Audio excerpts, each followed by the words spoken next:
PDMA کی بلوچستان میں سیلاب کی تباہکاریوں پر رپورٹ جاری 2022 کے دوران تباہکن سیلاب میں 336 افراد جاں بحق ہوئے۔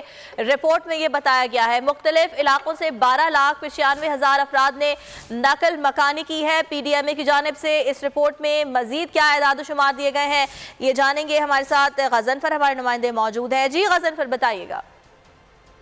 جی بالکل، سال 2022 کی PDMA کی رپورٹ کے مطابق بلوچستان میں انتہائی زیادہ تباہکاریاں ہوئی ہیں سیلاب کے باعث، جس میں 25 پل ٹوٹے ہیں قومی شاہراہوں پہ، جس میں ریلوے پل بھی شامل ہے جو کہ ابھی تک زیر تعمیر ہے۔ اس کے علاوہ 103 ڈیمز کو سیلاب سے نقصان پہنچا ہے، جبکہ 221 کلومیٹر کی قومی شاہراہیں جو صوبے کو دیگر اضلاع سے اور پاکستان کے دیگر علاقوں سے ملاتی ہیں وہ بھی سیلاب کی نظر ہو گئی تھی، جن پر ابھی بھی تعمیر کا کام جاری ہے۔ اسی طرح جو سب سے زیادہ بلوچستان میں نقصان ہوا ہے وہ زمینداروں کا ہوا ہے اور زراعت کا ہوا ہے، جس میں 4,75,721 ایکڑ پر زرعی زمینیں جو ہیں وہ مکمل طور پر زیر پانی میں آ گئی تھی، زیر آب آ گئی تھی، جس کی وجہ سے زمینداروں کا کافی نقصان ہوا ہے۔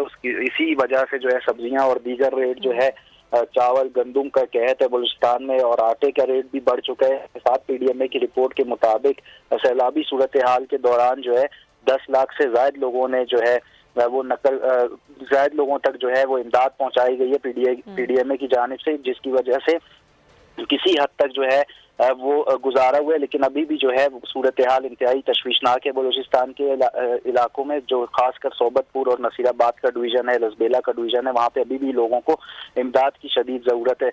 5 لاکھ جانور جو ہے وہ بھی پانی کی نظر ہو گئے ہیں، کیونکہ جو بلوچستان کے لوگ ہیں ان کا لائیو اسٹاک پر گزر بسر ہے، جس کی وجہ سے جانور دمبے گائیں بھینسیں اور محمد غضنفر اس رپورٹ کے حوالے سے آپ نے بتایا، بہت شکریہ آپ کا۔ اگر آپ کو یہ ویڈیو پسند آئی تو لائک پر کلک کریں۔ حقیقی آزادی کی جنگ میں بول بھی کپتان کے ہم قدم، الیکشن کراؤ ملک بچاؤ کی لائیو ٹرانسمیشن، دکھائی لمحہ بلمحہ صورتحال، ریل اور ریٹنگ میں بھی بول نیوز رہا نمبر 1۔ سبسکرائب کریں اور بیل دبائیں تاکہ کوئی خبر رہ نہ جائے۔